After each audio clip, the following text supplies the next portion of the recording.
Hi, this is Coach Van Tassel from My Football Mentor. What we're doing now is we're going over defensive coverage recognition. I just did cover 2 and I just did cover 4. Both of those are two high safety looks. This is also going to be a two high safety look. And what I'm doing, or I try to keep it as simple as possible for my receivers or for a quarterback. You don't need to know the alignments of all the defenders on the field. I just look safeties to corners to identify what the coverage is. We talked about that in cover 2. We talked about that in cover 4. Now we're going to take a look at what's called a 2-under or a 2-man coverage. Now, the backers will give you an indication on this one as to whether it's 2-man or not, along with the corners.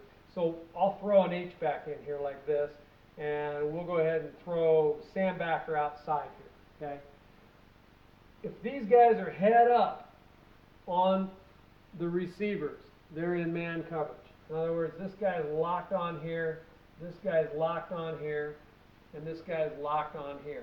Now, what's an indicator of that is if I'm a quarterback and I look outside and I see this guy's eyes locked on this guy's hips, and he's not looking in at me at all, he's in man coverage. Okay?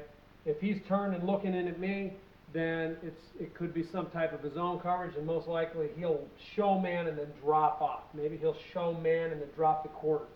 That would be a good bait for a defense to show 2-under, 2-man, and then have the corners and everybody drop off at the last second in the zone.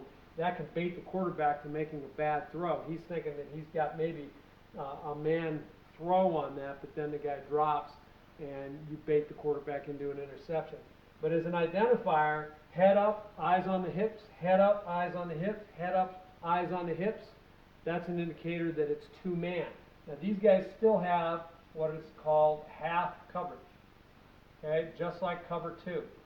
So that means that they're covering from the center of the field to the sideline deep. They're trying to help out any of these guys that might get beat deep in man situation. This is a type of coverage that you would run when you know for sure that the offense is going to be throwing the football. So quarterbacks, if you see this and you don't absolutely have to throw the football, my suggestion is to check run, because this is a very difficult coverage to throw against. But those are your identifiers as far as whether it's 2-man or not. These guys are going to be locked on with eyes on the hips.